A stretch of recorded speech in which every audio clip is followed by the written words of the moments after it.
اس حقیقت سے نکل جائیں گے، آنکھیں بند کرنے سے مصیبت جاتی نہیں، فیس تو کرنا ہی پڑے گا۔ تو آج انشاءاللہ مختصر سے وقت ہم سب کی زندگی کی سب سے بڑی جو حقیقت ہے نا، وہ ہے موت۔ آج اس پر کچھ بات کرتے ہیں۔ اللہ کرے کہ آج کا بیان ہم سب کے دلوں سے غفلت کا پردہ ہٹائے اور ہم اپنی موت کی تیاری کرنے کی کوشش میں لگ جائیں۔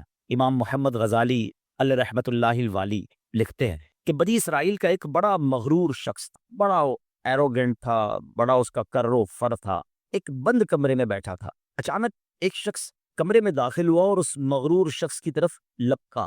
وہ بڑا تکبر والا آدمی تھا، وہ بڑا غصے میں آ گیا اور کہتا کہ تم ہو کون؟ میرے کمرے میں آ کیسے گئے؟ تمہیں آنے کی اجازت کس نے دی؟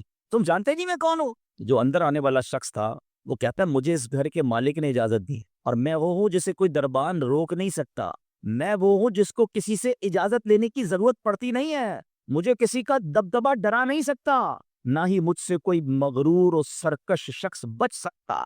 اب جیسے ہی یہ باتیں سنی نا تو مغرور شخص جو تھا وہ ڈرنے لگا، وہ کانپنے لگا، وہ گھبرا گیا۔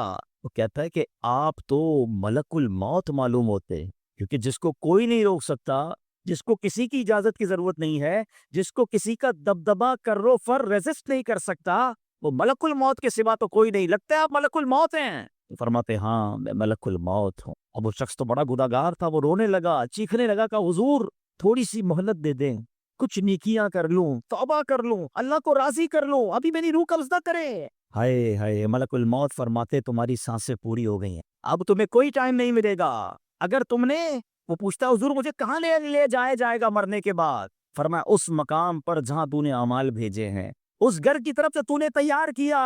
وہ شخص کہے گا حضور میں نے تو کوئی گھر تیار نہیں کیا، کوئی نیکی آگے نہیں بھیجی۔ ملک الموت فرماتے پھر تمہیں بھڑکتی آگ کی طرف لے جایا جائے گا، جہاں تمہارے گوشت پوشت تو آگ نوچ لے گی۔ یہ کہہ کر ملک الموت نے اس شخص کی روح کو قبض کیا، اس کے پورے گھر میں کوہرام مچ گیا، گھر والے رونے لگے۔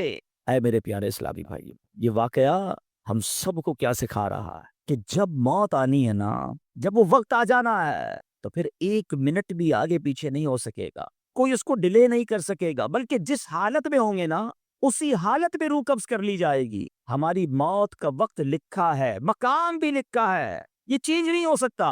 اگر موت سمندر میں لکھی ہے تو $2.5 لاکھ دے کر بھی بندہ وہاں پہنچتا ہے جہاں موت لکھی ہے۔ اگر موت کشتی سے ڈوب کر ہونا لکھی ہے تو 22 لاکھ دے کر بھی سینکڑوں لوگ ہمارے وطن سے جاتے ہیں اور ان کی موت یورپ کے سمندر میں جا کر ہو جاتی۔ اللہ پاک جو بھی ان میں مسلمان ہیں سب کی مغفرت فرما، مگر میں نے اور آپ نے اس سے عبرت کیا لی کہ بندہ وہاں پہنچے گا جہاں اس کی موت لکھی ہوئی ہے۔ ایک بار حضرت سلیمان علیہ نبینا علیہ الصلوۃ والسلام کی بارگاہ میں ایک شخص بیٹھا ہے، آپ کی بارگاہ میں ملک الموت آئے اور اس شخص کو ذرا گھور کے دیکھنے لگے، واپس چلے گئے۔ وہ شخص کہتا حضور یہ کون تھے جو آئے تھے اور مجھے گھور کے دیکھ رہے تھے؟ فرمایا یہ ملک الموت تھے۔ کہتا حضور لگتا ہے میری روح قبض کرنے والے ہیں، آپ مہربانی کریں، آپ کی تو ہوا پر حکومت ہے، آپ ہوا کو حکم دیں کہ ہوا مجھے اڑائے اور مجھے ہندوستان لے جائے۔ حضرت سلیمان بیت المقدس کے علاقے میں رہتے تھے نا، آپ نے وہ حکم فرمایا، ہوا نے اس بندے کو اٹھایا اور ہندوستان پہنچا دیا۔ کچھ دنوں کے بعد پھر ملک الموت آیا حضرت سلیمان علیہ السلام کی بارگاہ، آپ نے فرمایا تم میرے ساتھی کو کیوں گھور رہے تھے جب آئے تھے؟ تو میں حیران تھا کہ میرے پاس یہ لکھا ہوا تھا اللہ کی طرف سے کہ تھوڑی دیر بعد مجھے اس کی روح ہند میں قبض کرنی ہے، اور وہ آپ کے پاس بیٹھا ہوا تھا۔ اللہ اکبر! حضرت سلیمان نے کہا میں نے حکم دیا اور ہوا نے اسے ہند پہنچایا، اور جب وہ ہند پہنچا تو پرٹیکولر ٹائم پر اسی مقام پر اس کی روح کو قبض کر لیا گیا۔ ہائے ہائے ہائے، یہ ہے میری اور آپ کی حقیقت۔ دوڑتے رہتے ہیں، بھاگتے رہتے ہیں، پلاننگ ہے کہ ختم نہیں ہو رہی، فکریں ہیں کہ ختم نہیں ہو رہی، ہر وقت بیٹھے ہیں اگلا پلان کیا ہے، 5 سال کا، 10 سال کا، ایک دکان ہے تو 2 دکانیں، ایک گھر ہے تو 2 گھر، بڑا گھر، ہوادار گھر ہے، نوکری ہے تو کاروبار کرنا ہے، ملک سے باہر جا کر جناب پیسے کمانے، یہی سوچ ہے بس۔ اس پورے شیڈول میں موت کہاں ہے؟ اس پوری تیاری میں موت کہاں ہے؟ ایک دن ہوگا کہ اچانک اچک لیے جائیں گے۔ سیٹھ جی کو فکر تھی، ایک ایک کے 10 کیجئے، موت آ پہنچی کہ حضرت جان واپس کیجیے۔ اور آپ کو پتہ ہے جس عالم میں میں اور آپ ہوں گے، بڑی میں اہم بات کرنے جا رہا ہوں، یہ آپ نے دیکھا نا کہ حضرت سلیمان نے وہ حکم فرمایا تو ہند پہنچا، کوئی کشتی میں تھا، اس کی موت وہاں تھی، کوئی سمندر پانی کے اندر ہزاروں فیٹ نیچے جانا تو اس کی موت مالک کی تھی۔ اس کا مطلب تو یہ ہوا کہ میں کہیں بھی کسی بھی مقام پر مر سکتا ہوں، میری موت پتہ نہیں کہاں لکھی ہے۔ اب ذرا غور کیجئے، ہم سب پتہ ہے کیا چاہتے ہیں کہ موت کے وقت ہم سجدے میں ہوں، چاہتے ہیں نا؟ اللہ کرے اللہ کے گھر میں موت آئے، کلمہ پاک پڑھتے ہوئے موت آئے، تلاوت قرآن کرتے ہوئے موت آئے، نبی پاک پر درود پڑھتے ہوئے موت آئے، اللہ ایسا کرم کر دے کہ مدینہ منورہ میں موت آئے، گنبد خضرا کے سامنے موت آئے۔ یہی تصورات ہے نا، ایک مسلمان چاہتا یہی ہے کہ یار موت آئے تو کسی اچھے عالم میں ہو، کسی بڑی خوبصورت باوضو نیکی کرتے کرتے دنیا سے جاؤں۔ تمنا تو سب کی یہ ہے۔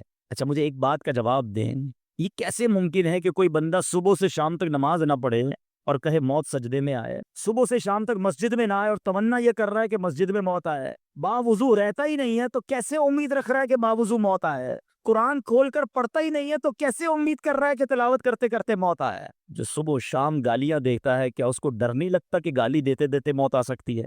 جو شراب پیتا ہے اس کو ڈر نہیں لگتا کہ شراب کے نشے میں موت آ سکتی ہے؟ جو بدکاری کرتا ہے اس کو ڈر نہیں لگتا کہ بے حیائی اور بدکاری کرتے ہوئے موت آ سکتی ہے؟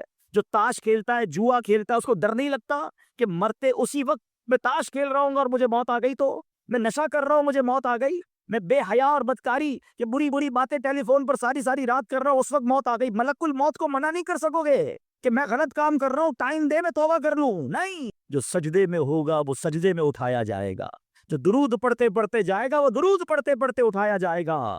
سوچے وہ جو شراب میں جائے گا، نشے میں جائے گا، ادھر کیسے اٹھایا جائے؟ اب اس کا آسان حل پتہ ہے کیا ہے؟ کہ بندہ زندگی ایسے گزارے کہ جس حال میں مرنا نہیں چاہتا نا وہ کام چھوڑ دے۔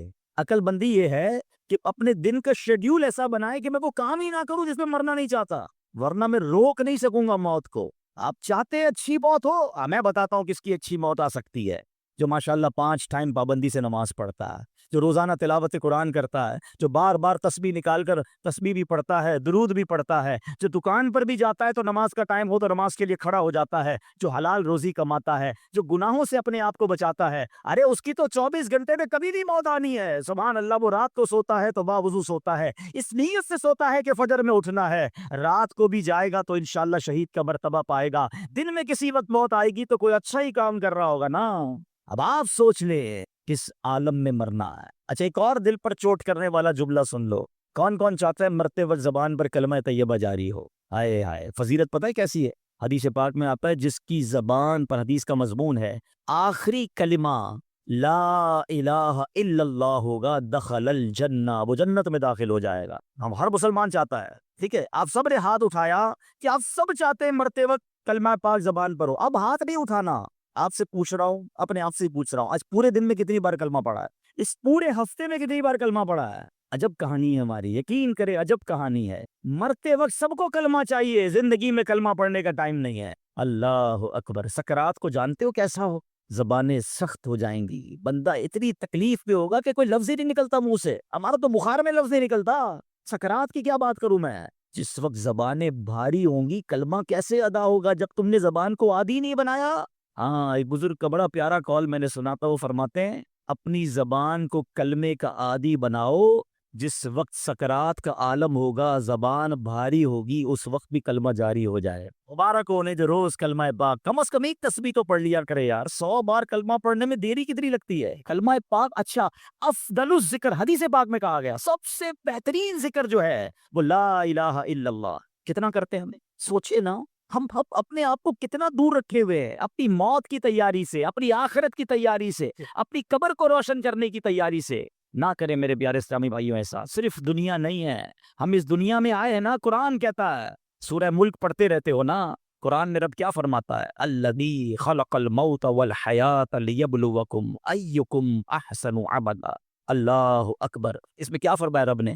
جس نے موت اور زندگی پیدا کی کہ تمہاری جانچ ہو کہ تم میں کس کا کام زیادہ اچھا ہے۔ میں اور آپ جو آئے نا دنیا میں، واٹ از دا ریزن؟ موت اور زندگی کو پیدا کرنے کا مقصد یہ ہے کہ چیک کیا جائے کون اچھے کام کر کے آتا ہے۔ یعنی آسان لفظوں میں ہم سب کو امتحان کے لیے بھیجا گیا ہے، ہم اس دنیا میں آئے ہیں، ہمارا ٹیسٹ ہو رہا ہے۔ آپ کا یار اتنا بڑا ٹیسٹ؟ ہاں، یہ 50 60 70 سال کا ٹیسٹ ہے، اور اس کے بعد جو اچھے اعمال لے کر جائے گا، 3 4 گھنٹے کے امتحان کے بعد ایک کلاس آگے بڑھتے ہو نا، ایک آپ کا درجہ آگے بڑھتا ہے۔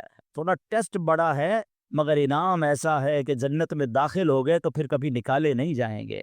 ہاں قرآن کہتا ہے ہم فیہا خالدون, ہمیشہ ہمیشہ جنت میں رہیں گے. اگر جنت میں جانا ہے تو یہ ٹیسٹ پاس کرنا ہے. یاد رکھیے صحابی رسول حضرت طارق محاربی رضی اللہ تعالیٰ فرماتے ہیں اللہ پاک کے آخری نبی صلی اللہ تعالی علیہ وسلم نے مجھے نصیحت کرتے ہوئے فرمایا یا طارق استعد للموت قبل الموت, اے طارق مرنے سے پہلے موت کی تیاری کر لو. ہاں یہ نبی پاک نے فرمایا. اچھا میں ایک سوال کرنا چاہتا ہوں, اگر میں آج آپ سے ایک سوال کروں کہ کسی ہم میں سے کسی کو پتہ چل جائے گا کہ کل کا دن آپ کی زندگی کا آخری دن ہے اور کل رات آپ دنیا سے چلے جائیں گے, ایک دن ہے آپ کے پاس, ایک مسلمان اس ایک دن کو کیسے گزارے گا؟ سچ بتائیے. کیا وہ کل دکان پہ جا کے کاروبار کرے گا؟ کیا وہ کل جا کے پیسے ڈبل کرنے کی کوشش کرے گا؟ کیا وہ کل جا کے فرنیچر مارکیٹ میں فرنیچر بنوائے گا؟ یا کل جا کے معاذ اللہ دوستوں کے ساتھ فلم دیکھنے گیا چاہے گا چلو یار آخری دن ہے ذرا موج مزے کر لوں؟ یہ کیا کرے گا؟ اگر عقل مند مسلمان ہوا تو ایک دن ہے تو مسجد میں گزارے گا, تلاوت میں گزارے گا, توبہ میں گزارے گا, ذکر و اذکار میں گزارے گا, اللہ پاک سے معافی میں گزارے گا, کیونکہ آخری دن ہے. یہی کرو گے نا. اگر پتہ چل جائے, مجھے بتاؤ کہ ہمیں پتہ ہے ہمارا آخری دن ہے کہ نہیں ہے؟ ہمیں تو کل کی بات چھوڑے آج رات کا نہیں پتا, تو پھر کیوں تیاری نہیں کر رہے؟ پتہ چل جائے تو تیاری کریں گے. میں تو پہلے ہی بتا رہا ہوں آپ کو. آپ میں سے کتنے لوگ بیٹھے جن کو پتہ ہے کل صبح تک زندہ رہیں گے؟ مجھے بھی نہیں پتا, آپ کو بھی نہیں پتا. جب پتہ ہی نہیں ہے تو پھر کیوں تیاری نہیں کر رہے؟ پھر کیوں توبہ نہیں کر رہے؟ پھر کیوں حرام کی طرف ہم جاتے ہیں؟ خدا را یاد رکھیے میرے پیارے اسلامی بھائیوں, قبر میں جا کر اتنا پچھتاوا ہوگا گناہگار کو, بلکہ روایتوں میں آتا ہے پیارے آقا علیہ الصلوۃ والسلام نے فرمایا جس کا مضمون ہے مرنے کے بعد نیک بھی پچھتائے گا گناہگار بھی پچھتائے گا. عرض کی حضور گناہگار پچھتائے گا یہ تو سمجھ آتا ہے, نیک کیوں پچھتائے گا؟ فرمایا گناہگار تو گناہ کی وجہ سے پچھتائے گا, حدیث کا خلاصہ ہے. فرمایا نیک اس لیے پچھتائے گا جب وہ آخرت میں نیکیوں کا اجر دیکھے گا نا, تو وہ کہے گا کاش میں اور نیکیاں کر لیتا, وہ جو فضول ٹائم ضائع کیا تو اس میں اور اللہ کا ذکر کرتا, اور نوافل پڑھتا, اور عبادت کرتا. تو یقین جانیے میرے پیارے اسلامی بھائیوں, یہ زندگی یہ جو ہماری سانسیں چل رہی ہیں نا, ابھی چاند سے ہمارے پاس جتنی نیکیاں کرنی ہے کر لے. جس دن سانس بند ہوئی نا اس دن عمل نہیں ہوگا, اس دن جزا ملے گی. آج دار العمل ہے, today is the time of action and tomorrow is the time of accountability. اس دن صرف جزا ہوگی, یا تو آپ کو اللہ نہ کرے گناہوں کی وجہ سے کسی کو سزا ملے گی یا نیکیوں کا اجر ملے گا. آج وقت ہے نیکیاں کرنے کا. قبر میں اتارے جانے کے بعد کوئی چانس نہیں ہوگا. اچھا آپ کو پتا ہے جب قبر میں بندہ جاتا ہے, کسی کا بھی انتقال ہوتا ہے, تو گھر والے کیا کہتے ہیں, خاندان والے کیا کہتے ہیں؟ میت نے پیچھے کیا چھوڑا ہے؟ آپ کو پتا ہے فرشتے کیا کہتے ہیں؟ میت نے آگے کیا بھیجا ہے. اصل یہ بات سمجھ لیجئے گا, ہم نے آگے کیا بھیجا ہے. خوش نصیب ہے وہ لوگ جو آگے بھیج کر تیاری کر رہے ہیں. وہ ایک واقعہ کئی بار بیانات میں آپ نے سنا ہوگا کہ ایک بادشاہ تھا اور اس نے اپنی سلطنت میں ایک بڑا عجیب سا مقابلہ کروایا. بادشاہ آدمی تھا, جو اس کے دماغ میں اس نے کہا ذرا چیک کرو میری سلطنت میں سب سے بڑا بے وقوف کون. سارے بے وقوفوں کو جمع کیا گیا, بے وقوفوں کا ٹیسٹ لیا گیا, وزیروں نے ایک بندے کو سلیکٹ کیا تھا, بادشاہ سلامت یہ بندہ سب سے بڑا بے وقوف, سب سے بڑا بے وقوف کا چیک کر لیا, کا چیک کر لیا. بادشاہ سلامت نے اپنی سونے کی ہیرے کی مالا اتاری اور اس کو پہنائی, کا تمہارا یہ انعام. وہ بے وقوف گھر چلا گیا خوشی خوشی. تھوڑے دنوں بعد اس بے وقوف کو پتا چلا کہ بادشاہ سلامت بہت بیمار ہے. تو جو بے وقوف آدمی تھا وہ کہتا ہے اچھا بادشاہ بیمار ہے, چلو چلتے ہیں بادشاہ سے مل کے آتے ہیں. بادشاہ سلامت کے پاس گیا, واقعی بہت بیمار تھا. کہا بادشاہ سلامت خیر تو ہے, کیا ہو گیا آپ؟ بادشاہ کہتا ہے بس اب تو لگتا ہے زندگی اینڈ پر ہے, اب کہیں اور دوسری دنیا میں جانے کا وقت آ گیا. تھا تو بے وقوف نا. کہتا ہے آپ کہیں اور جا رہے؟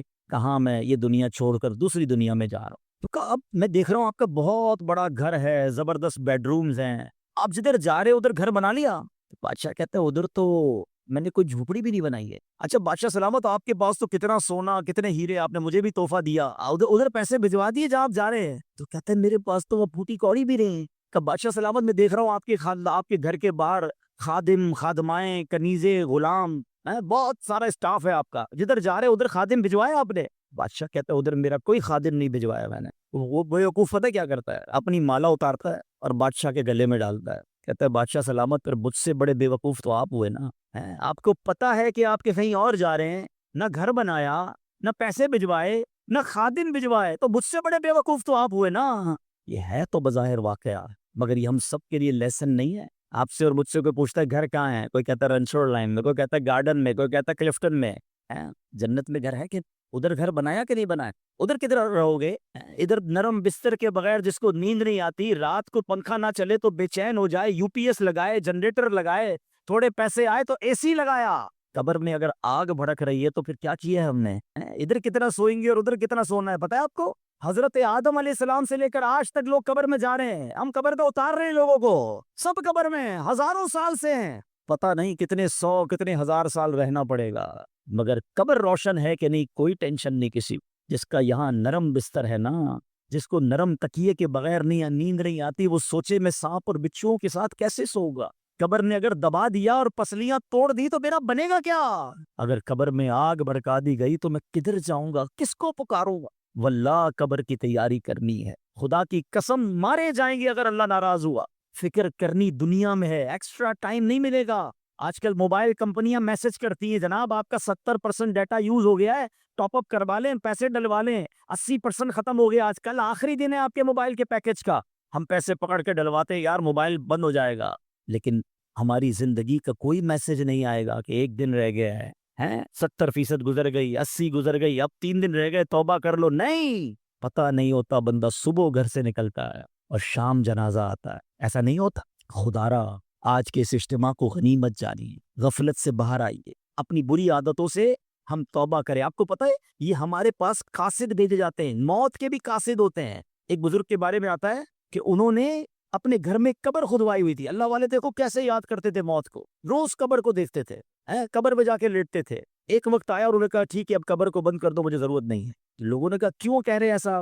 تو انہوں نے فرمایا کہ میں قبر کا یہ تابوت اس لیے رکھا ہوا تھا کہ میں دیکھتا تھا تو مجھے آخرت یاد آتی تھی. اب میری داڑھی میں سفید بال آ گیا ہے، اب یہ سفید بال مجھے موت کی یاد دلاتا رہا. آپ کو پتہ ہے اس بالوں کو سفید ہو جانا، آنکھوں کا کمزور ہو جانا، صحت کا ڈھل جانا، کمر کا جھک جانا، اعضاء میں کمزوری آ جانا، یہ سارے موت کے قاصد ہیں. یہ موت آنے سے پہلے پیغام آ رہا ہے تمہارے پاس کہ ڈھل رہے ہو، تیاری کر لو. اب تو تیاری کر، مگر ہم ہیں کہ سمجھنے کے لیے تیار نہیں. ابھی تو میں بڑا جوان ہوں، میں تو بالکل فٹ ہوں، ابھی تو بڑی لائف پڑی ہے یار، ابھی تو انجوائے کرنا ہے، ابھی تو بنانا ہے، ابھی تو بزنس کھڑا کرنا ہے. میں نہیں، کون کہتا ہے بزنس کھڑا نہ کرو بھائی؟ مگر اس تمام شیڈول میں موت کو بھی تو لے کر آؤ نا، کہ چلا گیا تو ادھر کیا ہوگا، ادھر میرا کیا بنے گا؟ ایک حدیث پاک ہے، حدیث پاک کا مضمون ہے کہ مرنے کے بعد بک آف ڈیٹ اعمال کلوز ہو جائے گا. ٹھیک ہے، سوائے 3 چیزوں کے. اب آج یہ پلان کرنا ہے، آج اگر بیٹھے ہو نا تو کوئی پلاننگ لے کے جاؤ. آقا فرماتے مرنے کے بعد اعمال بند سوائے 3 چیزوں کے. فرمایا نمبر 1، انسان کوئی ایسا علم چھوڑ کر جائے کہ اس کے بعد اس علم سے فائدہ اٹھایا جائے. سبحان اللہ. علماء دیکھیں کیا کمال کی شخصیات ہیں، طالب علم چھوڑ کے جاتے ہیں، اپنی کتابیں بھی چھوڑ کے جاتے ہیں. بخاری شریف، ترمذی شریف، نسائی شریف، ہدایہ شریف، اور آئے تو جناب اعلیٰ حضرت امام اہل سنت کے فتاوی رضویہ، بہار شریعت صدر شریعہ کی کتابیں سینکڑوں سال سے لوگ پڑھ رہے ہیں. وہ بزرگ چلے گئے دنیا سے. سبحان اللہ. ہر کتاب چھپ رہی ہے، تفسیر چھپ رہی ہے، حدیثوں کی کتابیں چھپ رہی ہے، اور علماء کو ثواب مل رہا ہے. یہ پہلا آپشن تھا. غور سے میری بات سنیے گا، شاید جتنے یہاں بیٹھے نا ہم اس پہلے آپشن میں ہمارا حصہ نہ ہونے کے برابر ہے. 3 میں سے 1 تو چلا گیا ہمارے ہاتھ سے. میں اس کا حل بتاتا ہوں کہ ہم پہلے آپشن میں کیا کر سکتے ہیں، وہ بعد میں بتاتا ہوں. اب آ جائے دوسرا آپشن، مرنے کے بعد مجھے ثواب کنٹینیو کیسے مل سکتا ہے. آقا علیہ الصلوۃ والسلام نے فرمایا نیک اولاد جو کہ مرنے کے بعد اپنے والدین کے لیے دعا کرے، ان کے لیے نیکی پہنچانے کا اگر وہ انتظام کرنے والی ہے تو فرمایا یہ اولاد کی وجہ سے اسے قبر میں ثواب ملتا رہے گا. اور تیسرا آپشن میرے آقا نے فرمایا صدقہ جاریہ، کہ بندہ اپنے ہاتھوں سے کوئی ایسا کام کر جائے کہ قیامت تک جو ہے اس صدقے کی وجہ سے اسے نیکیاں ملتی رہے. اب ان تینوں آپشن میں ہم کیا کر رہے ہیں، اب یہ سوچنا ہے. میں آپ کو مشورہ دیتا ہوں. پہلا آپشن کیا ہے، علم دین. ہم میں سے بہت سارے علماء بن نہیں سکے، مگر اپنے گھر میں ایک عالم تو بنا سکتے ہیں نا. دعوت اسلامی الحمدللہ جامعۃ المدینہ بناتی ہے، دنیا بھر میں بناتی ہے. آپ عالم بنیں یا اپنے بچوں کو عالم بنیں. آپ کو لگتا ہے یہ بھی نہیں ہو پا رہا تو کم از کم میرا حصہ ہونا چاہیے، علم دین سے بھی مجھے ثواب ملنا چاہیے. تو پھر عالم دین کی خدمت گار بن جائیں آپ. اس طرح کے مدارس، جامعات جو دعوت اسلامی بنا رہی ہے، بنانے میں یا اس کو چلانے میں اپنا حصہ ملائیں، تاکہ یہ جو دین کا کام کریں گے مجھے وہاں سے بھی مرنے کے بعد ثواب ملتا رہے. پہلا آپشن. دوسرا، نیک اولاد. یہ آج کے دور میں ہے بڑا مشکل، لیکن اپنی اولاد کو ہمیں نیک بنانا ہے، کیونکہ یہ مرنے کے بعد میرے لیے یہی انشاءاللہ دعاؤں کا ذریعہ بنے گی، صدقہ جاریہ کا باعث بنے گی. تو دعوت اسلامی کے مدارس المدینہ ہیں، جامعۃ المدینہ ہیں، اس میں اپنے بچوں کو داخل کروا